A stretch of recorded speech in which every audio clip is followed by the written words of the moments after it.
चलिए बात करते हैं। आज का टॉपिक है हमारा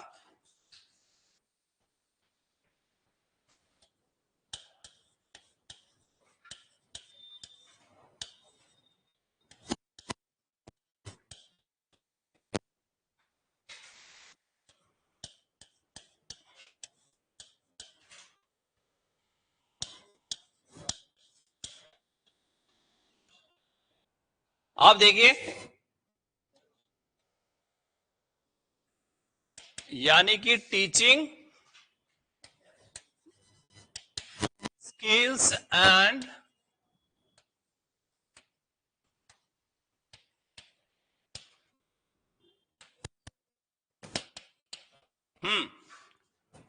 कम्युनिकेशन।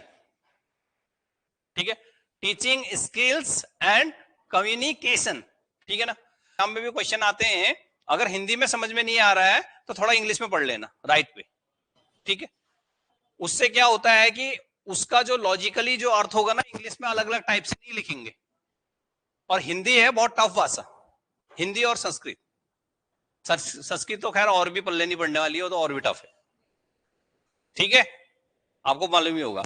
तो अब बात कर रहे हैं हम कि शिक्षण दक्षता एवं संप्रेषण की बात कर रहे हैं, जिसको हम टीचिंग स्किल्स एंड कम्युनिकेशन कहते हैं, है ना। क्योंकि language is the medium of communication. If a person has some ideas and notion in his mind and he wants to share his ideas and notion with the other person B, so what's the medium? So the medium is communication. ठीक है, there are many types of the communication. मोटे तौर पे मैं इसलिए कर रहा हूं, प्रैक्टिकली याद रहेगा तो याद लर्न भी नहीं करोगे तो कोई दिक्कत नहीं आएगी ना। Yes, good. कम्युनिकेशन सबसे पहले हम कैसे करते हैं, यानी कि बोलकर, है ना। यानी कि मौखिक कम्युनिकेशन होता है, लिखित कम्युनिकेशन होता है कि नहीं। और क्या बोलते हैं उसे, औपचारिक कम्युनिकेशन होता है, अनौपचारिक कम्युनिकेशन होता है। ठीक है, और साथ ही साथ अधोमुखी कम्युनिकेशन होता है, और ऊर्ध्वमुखी भी कम्युनिकेशन होता है, और साथ ही साथ क्षैतिजिक बोलते हैं उसको, यानी कि क्षैतिज कम्युनिकेशन भी होता है। अब आप सोच रहे होंगे कि अधोमुखी और ऊर्ध्वमुखी कम्युनिकेशन क्या होता है, क्वेश्चन यहीं से बनते हैं। ठीक हो गया। तो लेकिन जो ये संप्रेषण है, जो अधोमुखी जो संप्रेषण है, वो क्या है। अधोमुखी मीन्स होता है ऊपर से नीचे की तरफ संचार। ठीक है, और ऊपर से नीचे कैसे होगा, यानी कि आपके जो बड़े अधिकारी हैं उसके अधीनस्थ जो काम करने वाले अधिकारी हैं या कार्य करने वाले एम्प्लॉय हैं, उनको सूचना भेजना, उनके साथ संप्रेषण करना, अपनी बात पहुंचाना। अब क्लियर हो गया। मतलब अधोमुखी, ऊपर से नीचे को। जैसे जिलाधिकारी ने एसडीएम को दिया, एसडीएम ने तहसीलदार को दिया, तहसीलदार ने एसएचओ वगैरह थाने में भेज दिया, या फिर कानून गो पटवारी वगैरह वगैरह से पंचायत मंत्री तक, मतलब नीचे को भेज दिया कि भाई ये सूचना है और ये है। मैंने कि कम्युनिकेट कर रहे हैं एक दूसरे से, कर रहे नहीं कर रहे, और विचारधारा भाव एक ही होने चाहिए। मैंने ये पहले बता दिया, वो लाइन जो स्पष्ट की थी। ठीक हो गया ना। दूसरी बात, जिसको ऊर्ध्वमुखी हम बोल रहे हैं, ये होगा नीचे से ऊपर को। नीचे से ऊपर को मतलब, यानी कि छोटे जो कर्मचारी हैं या अधिकारी हैं, उनको बड़े अधिकारियों को या अपने से ऊपर गवर्नमेंट एम्प्लॉय या सरकार को, किसी को भी क्या करना, अपनी मतलब कि जो भी भावनाएं हैं या जो भी डिमांड है या जो भी अपने विचार वगैरह रखना चाहते हैं, उनको उन तक शेयर करना, पहुंचाना वाला। अब क्लियर हो गया अधो और उधो। ठीक है ना।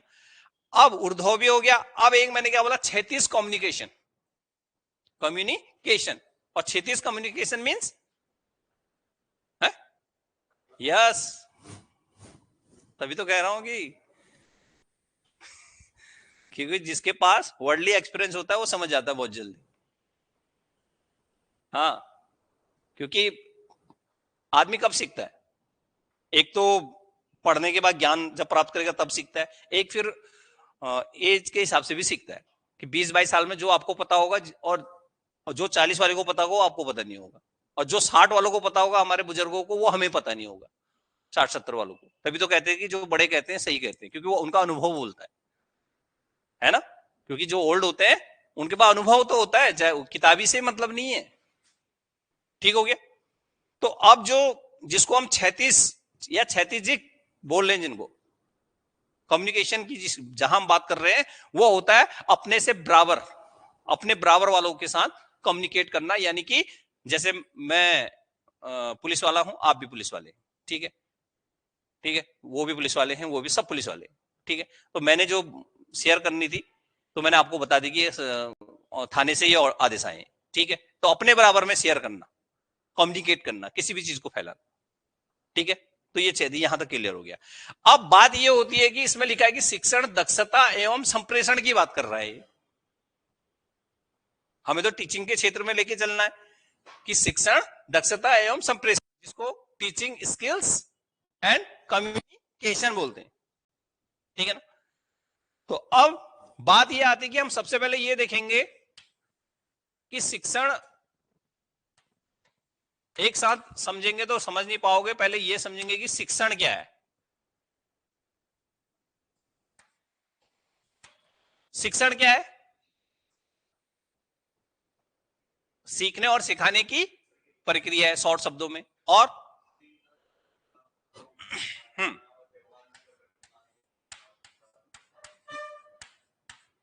हाँ, शिक्षण एक शिक्षक द्वारा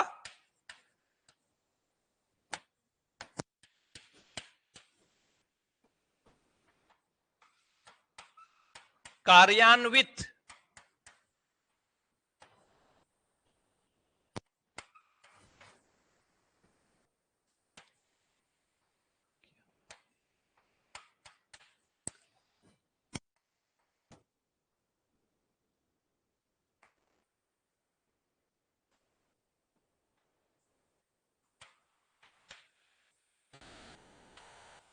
अभ्यास है।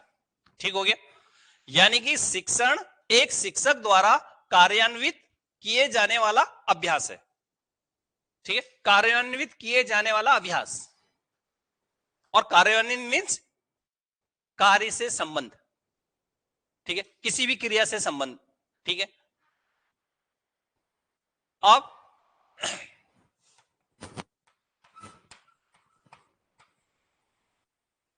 इसका उद्देश्य शिक्षण संस्थानों के संदर्भ में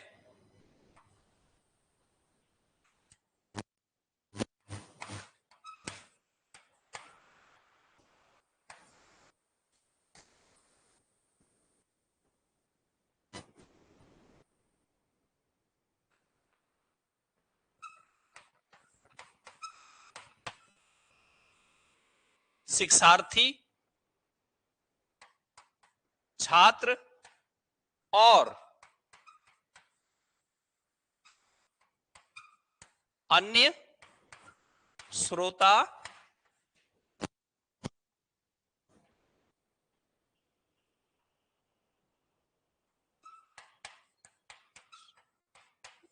श्रोताओं को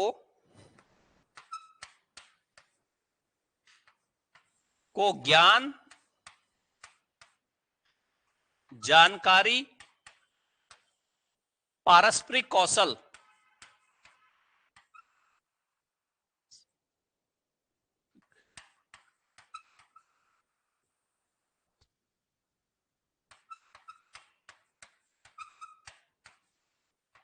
संचारित करना है।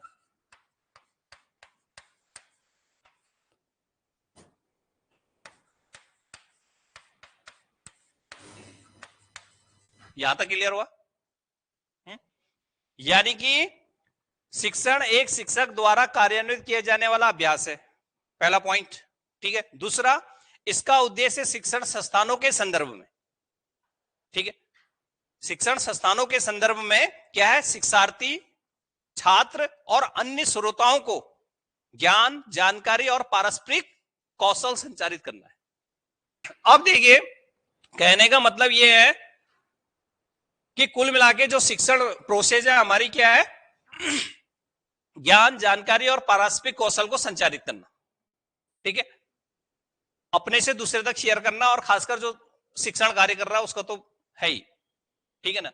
अब बात यह आती है कि शिक्षण का अर्थ अगर दूसरे शब्दों में कहो तो शिक्षण का अर्थ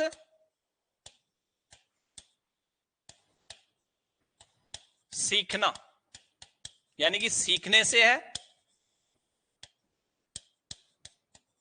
और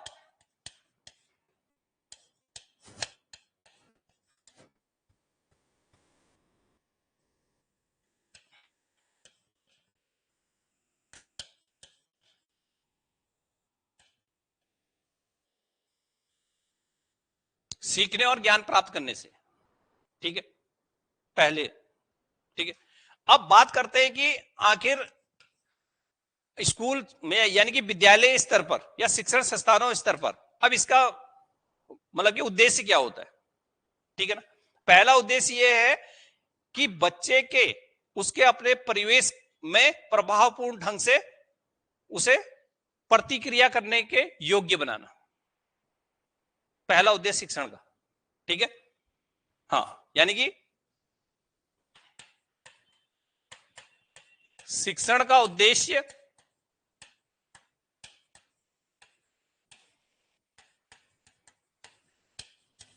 बच्चे को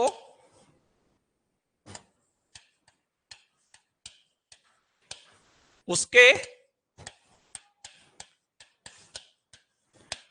परिवेश के प्रति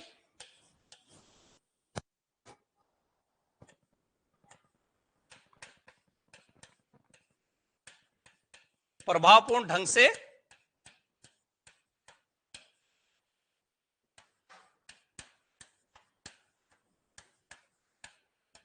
प्रतिक्रिया में सहायता करना या सहयोग करना,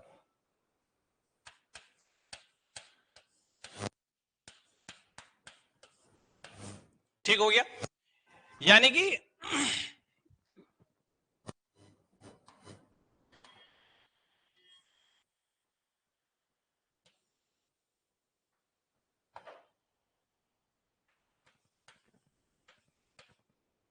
शिक्षण, ठीक है,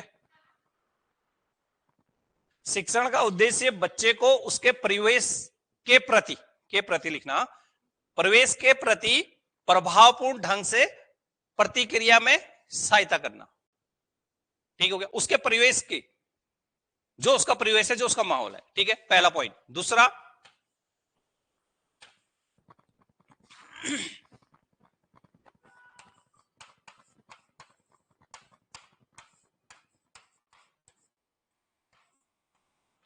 का उद्देश्य या अर्थ भी लिख सकते हो आप, वहां दोनों एक ही बात है। यहां पे शिक्षण का उद्देश्य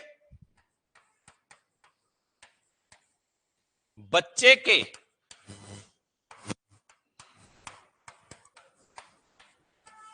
वातावरण के साथ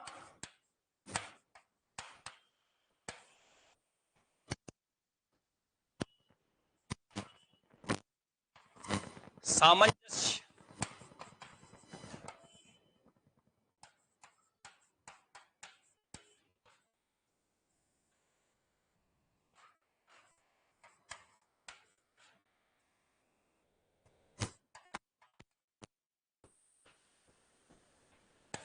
ठीक है ना?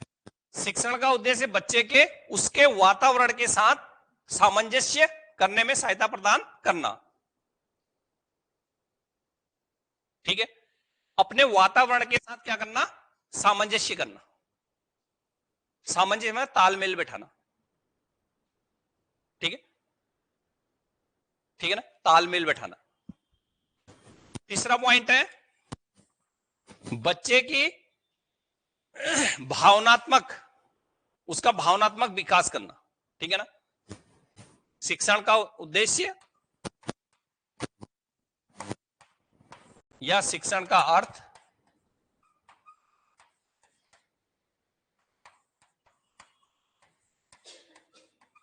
बच्चे की भावनाओं का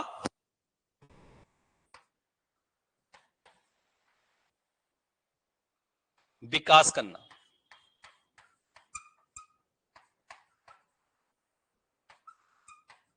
ठीक है ना, बच्चे की भावनाओं का विकास करना या उसका भावनात्मक विकास करना, ठीक हो गया। अब ये जो शिक्षण है ये औपचारिक भी हो सकती है, अनौपचारिक भी हो सकती है, ठीक है। जो मेन शिक्षण के वो है कि कितने टाइप की है, तो एक औपचारिक और एक अनौपचारिक, ठीक है। आप लिख भी सकते हैं अगर लिखना चाहते हैं तो। अब इसमें क्या है कि जैसे औपचारिक आपको पता ही है कि जैसे निश्चित समय के साथ निश्चित स्थान पर कक्षा में, ठीक है ना, सारी व्यवस्था के साथ, और आप शिक्षा प्राप्त करने आए हैं, ये औपचारिक शिक्षा है, ठीक है। अनौपचारिक हो गया, कोई निश्चित स्थान नहीं होगा, फिक्स समय नहीं होगा, कुछ भी नहीं, बाहर आउटसाइड कहीं से भी प्राप्त कर रहे हो आप, किसी मठ मंदिर समय में चले गए तुम और वहां जाते जाते सीख लिया, रास्ते में कोई कुछ ज्ञान बांट रहा था उससे सीख लिया, ठीक है, या न्यूज़पेपर पकड़ा रास्ते में पढ़ रहे थे कुछ उससे मिल गया, ये सारे अनौपचारिक, ठीक हो गया। अब बात यह आती है कि चलो शिक्षण का तो अर्थ क्लियर हो गया, यहां तक क्लियर हो गया। अब दक्षता की बात करते हैं हम कि दक्षता क्या है, जिसको हम स्किल कह रहे हैं, ठीक है।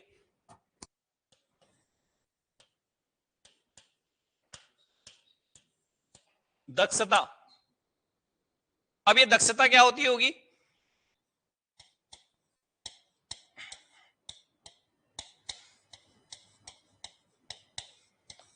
किसी कार्य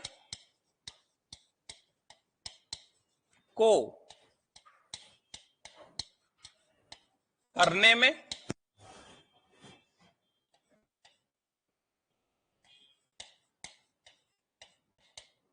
गलतियां,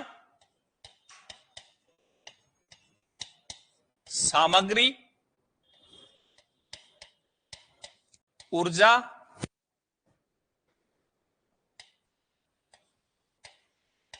समय, प्रयास। देखो, दक्षता किसी कार्य को करने में गलतियां, सामग्री, ऊर्जा, समय, प्रयास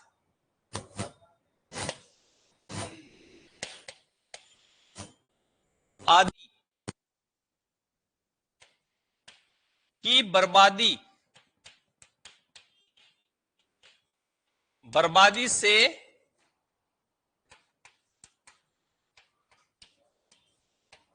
बचने के लिए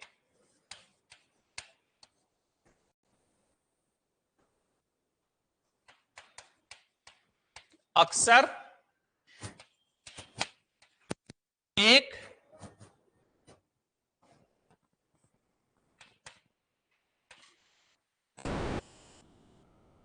एक प्रणाली, अक्सर एक माप प्रणाली की क्षमता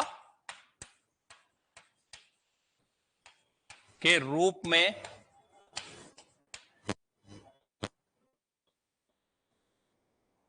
आंका जाता है या माना जाता है,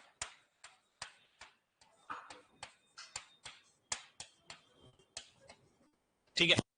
यहां देखना, देखो, दक्षता किसी कार्य को करने में गलतियां, सामग्री, ऊर्जा, समय, प्रयास, जितना भी हमारा लग रहा है एक टीम, ऊर्जा भी लग रहा है, समय, प्रयास वगैरह जो भी कर रहे हैं हम, आदि की बर्बादी से बचने के लिए अक्सर एक माप प्रणाली की क्षमता के रूप में इसे आंका जाता है। किसी भी कार्य को बिना गलती किए हुए, समय के मतलब कि टाइम को वेस्ट किए बिना, ठीक है, उसको क्या करना, सफलतापूर्वक प्राप्त करना या पूर्ण करना, ठीक हो गया। ये मतलब कि कॉमन भाषा में ये कह सकते हैं, आप दक्षता उसे कहते हैं, ठीक। अब बात ये आती है कि जैसे दक्षता, और साथ ही साथ इसमें एक दो लाइन और लिखना दो, क्योंकि अधिक सामान्य अर्थ में अच्छी तरह से, यह चीजों को अच्छी तरह से, सफलतापूर्वक और बिना बर्बादी के करने की क्षमता है। अब आगे लिखना, दक्षता का अर्थ, अगली लाइन से फिर, और अच्छा, दक्षता का अर्थ है जो काम पहले से किया जा रहा है उसे और बेहतर करना, अब देखना शिक्षण दक्षता क्या है। अब शिक्षण क्लियर हो गया, दक्षता क्लियर हो गया, अब आते हैं शिक्षण दक्षता। अब दिक्कत नहीं आएगी ना, ठीक है। अब दोनों को लेके चल रहे हैं।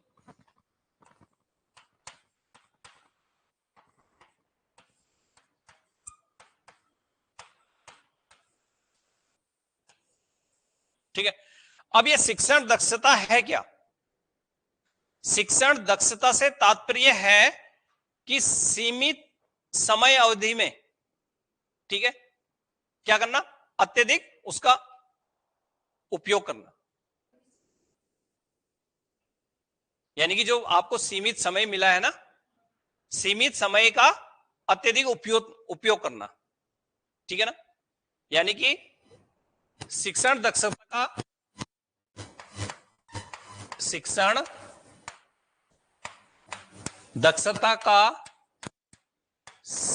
में अर्थ है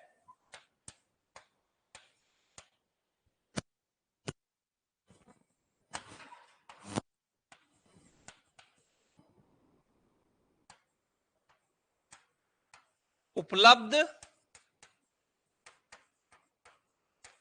सीमित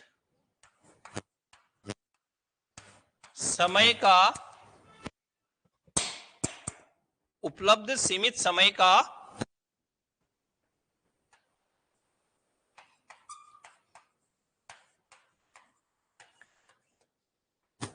उपलब्ध सीमित समय का अत्यधिक उपयोग करना।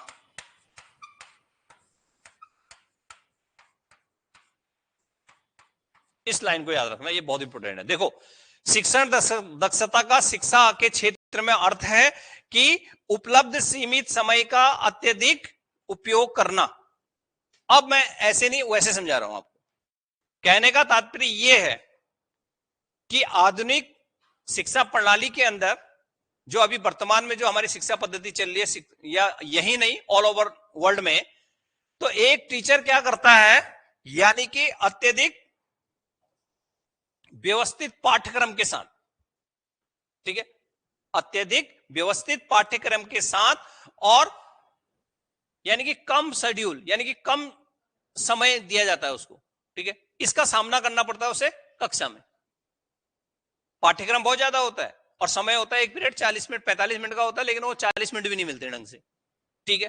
तो उस पाठ्यक्रम को कैसे पूरा करेगा, कहने का मतलब ये है। और पाठ्यक्रम को पूरा करने के लिए क्या चाहिए, उसको समय तो चाहिए भाई, अगर अच्छे से एक्सप्लेन करना है तो। लेकिन अब अच्छे से एक्सप्लेन करने के लिए तभी वो कह रहा है कि जो आपको उपलब्ध सीमित समय है उसका अत्यधिक उपयोग करना बेहतरीन तरीके से, ठीक है ना। अब पाठ्यक्रम तो बहुत ज्यादा दे दिया आपको, चाहे 6th का है 9th का है, कि किसी का भी देख लो आप, सीबीएसई का पाठ्यक्रम हुआ हो, ये एनसीईआरटी बुक निकालती है, ठीक है ना, और समय होता है बहुत कम। अब उसके साथ तालमेल कैसे बैठाएगा एक टीचर, बच्चे को समझाना भी तो है, ठीक है ना। यानी कि शिक्षण दक्षता, यानी कि आपकी टीचिंग स्किल्स आपने बीएड में भी पढ़ा होगा, है ना। Your class is good, your class is in discipline, अनुशासन में है। Your BB writing is good, micro या मैक्रो में भी लिखा हो, दिया होगा आपके लेसन प्लान में, नीचे से देते हैं। कहने का मतलब है कि कुल मिला के ये जो शिक्षण दक्षता है अगर हमें तभी मिलेगी जो गवर्नमेंट ने हमें समय सीमा दी है, और पाठ्यक्रम को हमें उचित समय पे पूरा करना है, और बच्चे को समझाना भी है, समझ में आना भी चाहिए, तभी तो आपकी शिक्षण प्रक्रिया वो कहलाएगी सफल, है कि नहीं। तो अब जो शिक्षण प्रक्रिया आपकी सफल कैसे होगी, यानी कि जो कुशल शिक्षक होते हैं, जो कुशल शिक्षक होते हैं वो क्या करते हैं, वे अपनी पाठ योजना को सावधानी पूर्वक तैयार करते हैं, व्यवस्थित करते हैं, ठीक है। और ये सुनिश्चित करते हुए कि जितना भी हर पल जो हमें विद्यालय कक्षा रूम में मिले उसका अधिक से अधिक उपयोग किया जाए, जो जिम्मेदार टीचर होता है। नहीं तो वो वाले नहीं जो जाने के लिए शुक्र शनि चाहिए और आने के लिए सोमवार मंगल को आते हैं, और 4 दिन की जो एब्सेंट बची होती है उसको आगे साइन मारते हैं फिर ऑफिस में आगे, ऐसे नहीं।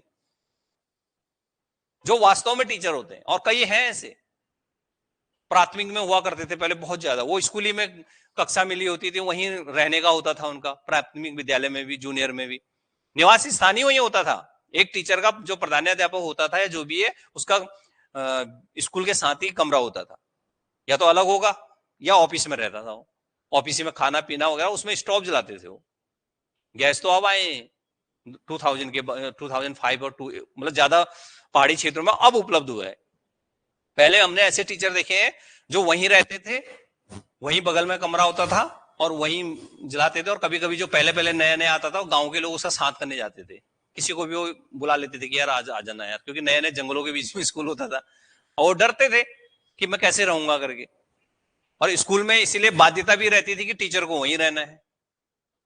वो बाध्यता इसलिए रहती थी कि जैसे वहां कार्यालय के कई फाइल हैं वगैरह है, टीसी है, कई सरकारी डॉक्यूमेंट्स होते थे, कोई तोड़ फोड़ ना कर दे, कोई निकाल ना लेकर के, इसलिए भी होती थी।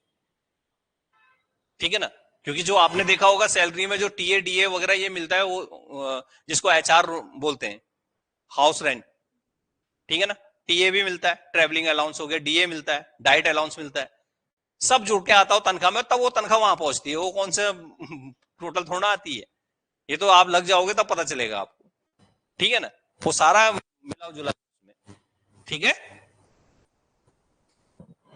अब अब नई व्यवस्था के अनुसार देखो, अब कहने का मतलब ये है मेरा कि शिक्षण दक्षता आपकी तभी सफल मानी जाएगी, यानी कि आपके अंदर वो एबिलिटी तभी होगी शिक्षण दक्षता की जब आप कम समय में जो आपको पूरा पाठ्यक्रम दिया है, यानी कि पाठ्यक्रम कैसा है, तंग शेड्यूल में विस्तृत पाठ्यक्रम के साथ जब एक शिक्षक को सामना करना पड़ता है, ठीक है, तो एक कुशल शिक्षक क्या करता है, सावधानी पूर्वक अपनी पाठ्य योजना तैयार करता है और ये सुनिश्चित करते हुए कि मुझे क्लासरूम में यानी कक्षा कक्ष में सीमित समय में या जो उपलब्ध समय है हर पल का अधिक से अधिक प्रभावपूर्ण ढंग से प्रयोग करना है, उसका उपयोग करना है। ठीक है, क्लियर हो गया यहां तक, वो दक्षता है। ठीक है ना, अब बात यह आती है कि अब ये दक्षता कैसे प्राप्त करोगे आप, प्राप्त कैसे करेंगे, आप टीचर हैं मैं भी टीचर हूं, कैसे प्राप्त करेंगे, ट्रेनिंग से तो करोगे ही, वो तो ठीक है आपको करा के आगे ट्रेनिंग, और ट्रेनिंग दे रही है भारत सरकार, नियुक्ति के बाद भी देगी आपको, ठीक है ना, लेकिन उससे पहले आपको भी तो कुछ आपकी भी जिम्मेदारियां बनती है कि आप वो दक्षता लाओगे कैसे स्कूल में जब आप पढ़ा रहे होंगे तो रूल्स में होंगे मैं बताता हूं कि तब बुक्स में लिखा हुआ मिलेगा। दक्षता प्राप्त करने का सबसे बड़ा तरीका होता है कि दक्षता प्राप्त करने के लिए पहला पॉइंट है कि बच्चों का उचित मार्गदर्शन करना, उनको सही दिशा निर्देश करना। अरे जब वो सही दिशा निर्देश करें, आप कर रहे हो कि बेटा कैसे पढ़ाई करनी है और कैसे करना है, ठीक है, और ढंग से समझाओगे ना, एक बार समझाओगे नहीं, तो अगर वो अच्छी पढ़ाई करेंगे अच्छे अंक आएंगे तो इसका मतलब आपके अंदर टीचिंग एबिलिटी है। अरे आप अच्छे अंक लेके आगे 90 माना आपका सिलेक्शन उत्तराखंड में प्रत्येक अलग अलग विषय वाले पहले नंबर पे हो रहा है, मान लिया, या पेडागोजी में 40 नंबर का आप 35 लेके आ रहे हो 37, तो इसका मतलब टीचिंग स्किल फिट है कि आपने सही से रणनीति बनाई थी और तैयारी की थी और 40 नंबर की ढंग से तैयारी की आप। कहने का मतलब ये है मेरा, ठीक है, उचित दिशा निर्देश करना बच्चे का, पहला पॉइंट। दूसरा, बच्चे के साथ यानी कि सही संबंध बनाना, सही संबंध बने, क्योंकि एक टीचर का क्या होता है, बच्चा उसका एक मतलब पूरे छात्र जो होते हैं ना स्कूल बच्चे, तो टीचर उनका एक आदर्श होता है। आपने देखा होगा प्राइमरी में ये बोलते हैं यार हमारे सर ऐसा कह रहे थे, हमारे सर वैसा कह रहे थे, मेरे सर ने आज उसके बारे में कि अमेरिका में एक आदमी रहता, नहीं बोलते, छोटे बच्चे अक्सर बोलते हैं, बड़े नहीं बोलते, छोटे बोलते हैं, जो प्राइमरी में पढ़ने वाले होते प्री और जूनियर माध्यमिक वाले भी बोलते हैं कि सर ने हमें आज वो दिखाया हवाई जहाज। ठीक है, तो वो एक टीचर एक आदर्श होता है और एक मार्गदर्शक होता है, किसका, बच्चों का, छोटे बच्चों का।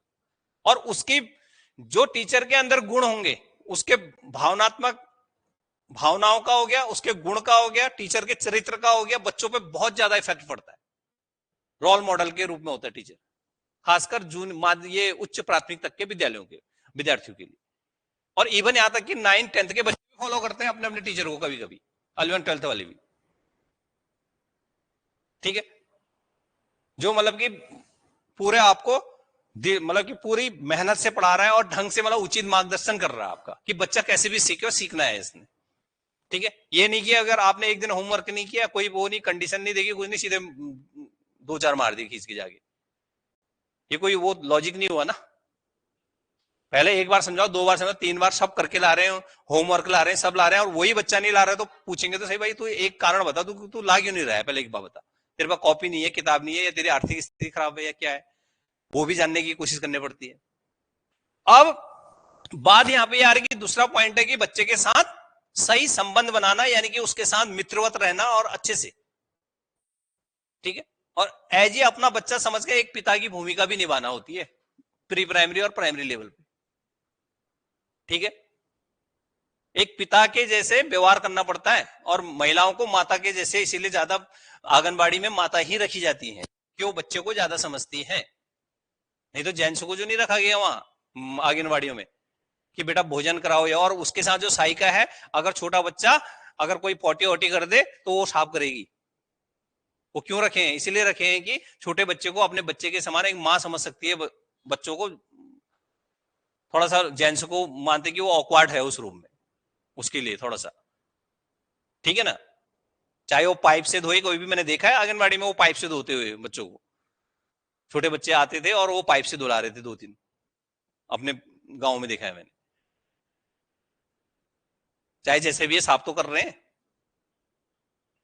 हाँ हाँ।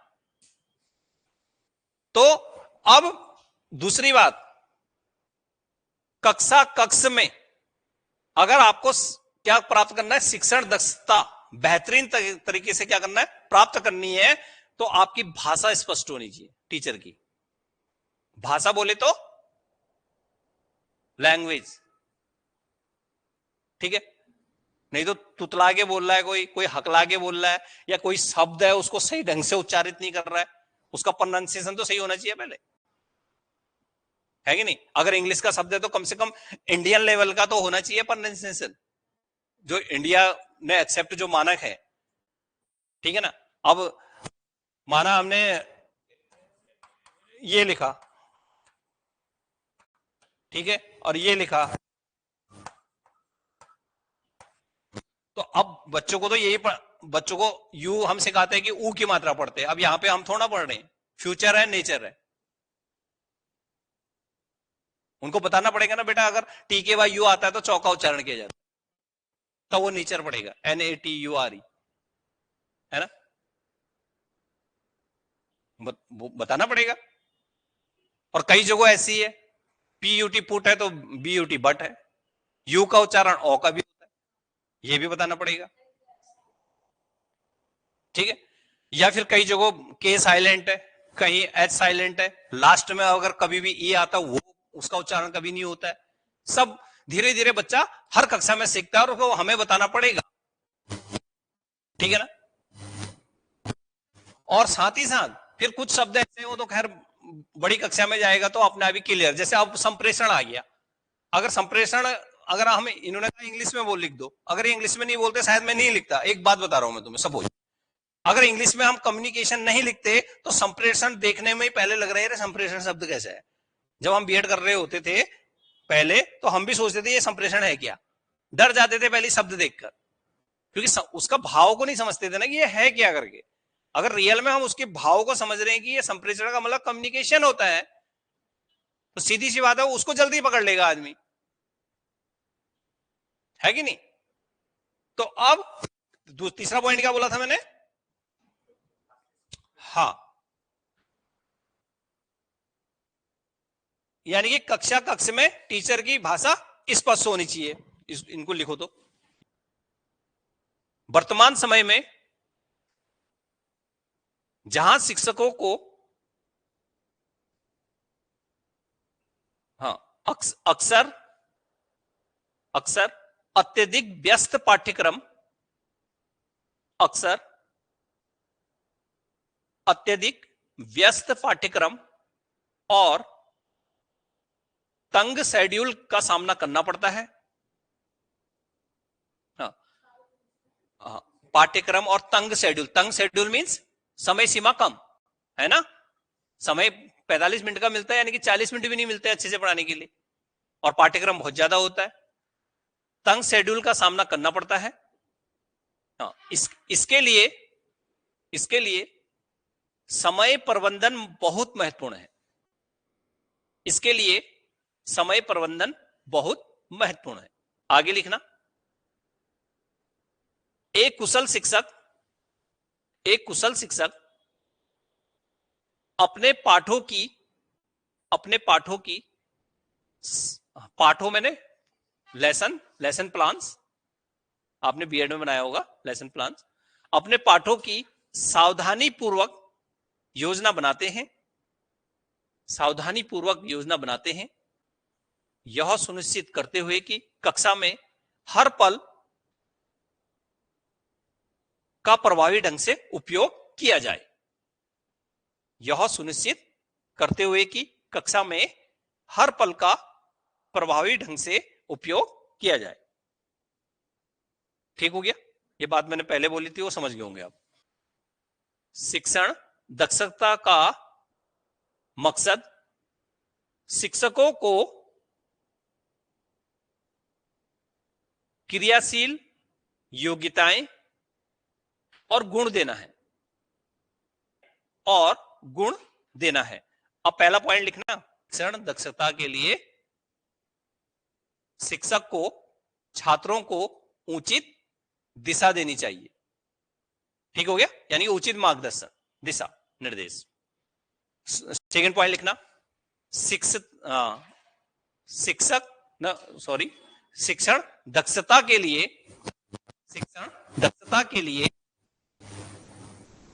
शिक्षकों को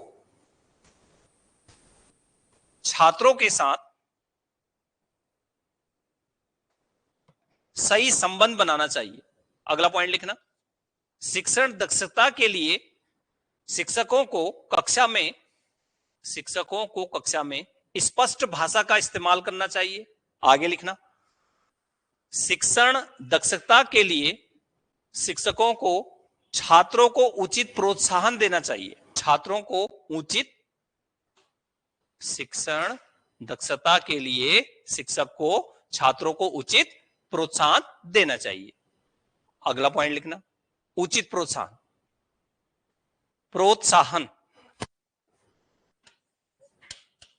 आधा तो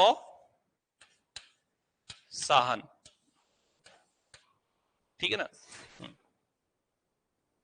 अगला पॉइंट लिखना, शिक्षण दक्षता के लिए शिक्षक को कक्षा को रुचिकर बनाना चाहिए।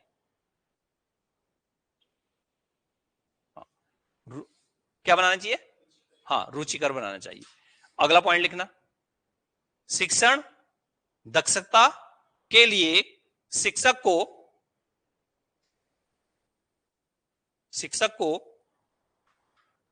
उपयुक्त शिक्षण सामग्री का चयन करना चाहिए। उपयुक्त शिक्षण सामग्री का चयन करना चाहिए। ज्यादा क्लियर हो गया? अब देखिए, अब हमारा टॉपिक क्या था? शिक्षण दक्षता और संप्रेषण एवं संप्रेषण, ठीक है ना। हमने शिक्षण का पता कर लिया कि किसे कहते हैं, दक्षता का अलग से पढ़ा क्या कहते हैं, और अब दोनों को शिक्षण दक्षता पढ़ ली कि क्या करते हैं समझने के लिए। अब बात करते हैं हम संप्रेषण की, कि संप्रेषण है क्या, जो फर्स्ट में हमने बात की थी।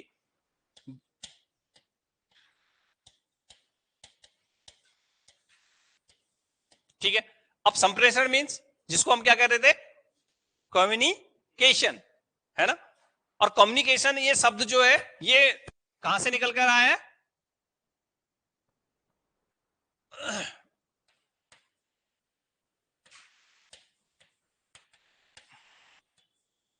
संप्रेषण शब्द अंग्रेजी भाषा के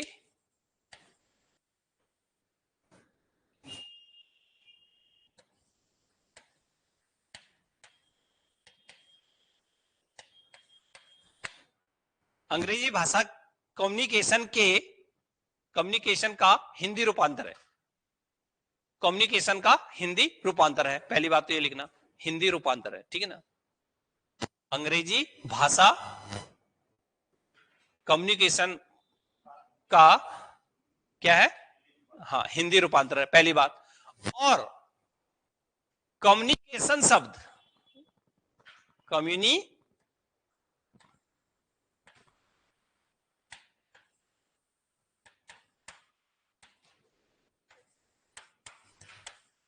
शब्द लैटिन भाषा के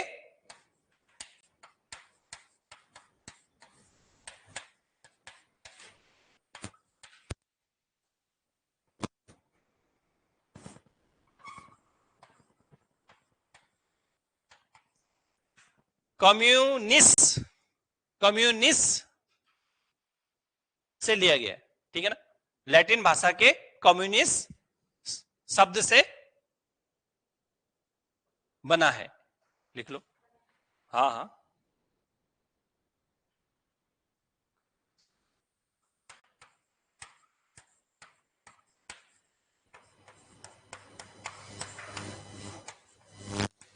जिसका अर्थ होता है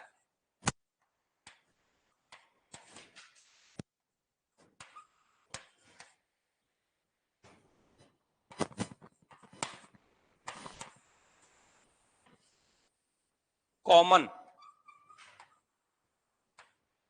जिसका अर्थ क्या होता है, कॉमन, ठीक है। और कॉमन मींस साझा, ठीक है, साझा, हिंदी में भी लिख सकते हो, ठीक है। यहां तक लिखा, आगे लिखो। हाँ, लैटिन भाषा के कम्युनिस्ट शब्द से बना है और या निकला है, तो कम्युनिस्ट का अर्थ क्या होता है, कॉमन, अर्थात आगे लिखना, दो व्यक्तियों के बीच साझा। और साझा लिखा, फिर लिखना अर्थात दो व्यक्तियों के बीच साझा। अब आगे लिखना, संप्रेषण का अर्थ है समझ का एक साझा आधार बनाना, एक साझा आधार बनाना। इसका अर्थ हुआ कि संप्रेषण तभी पूर्ण माना जाएगा जब दो व्यक्ति एक ही भाव कौमा विचार कौमा संदेश या कथन को एक ही तरीके से समझे। ठीक हो गया, ठीक है ना। एक ही भाव विचार संदेश या कोई कथन है, उसको एक ही तरीके से समझे, जो मैंने फर्स्ट में बताया था आपको, ठीक है। मतलब कि उस चीज को समझने का दृष्टिकोण अलग अलग नहीं होना चाहिए, देखने का या समझने का जो भी है एक होना चाहिए, हाँ, मतलब तरीके से समझे। और अगले शब्द आगे लिखना पूर्ण विराम के बाद, दूसरे शब्दों में संप्रेषण का अभिप्राय दोनों व्यक्तियों के बीच एक सी समझ पैदा करना है। हिंदी में संप्रेषण, ठीक है, सम प्लस प्रेषण से बनता है। ये देखो, सम प्लस प्रेषण से मिलकर बनता है, जिसका अर्थ है समान विचार पैदा करना। इसे संदेश वाहन या संचार भी कहते हैं। आपने देखा कि संप्रेषण का अर्थ क्लियर हो गया होगा। अब इसके जो प्रकार वगैरह में कल करा देंगे फटाफट, ठीक है ना, क्योंकि टाइम हो रहा है।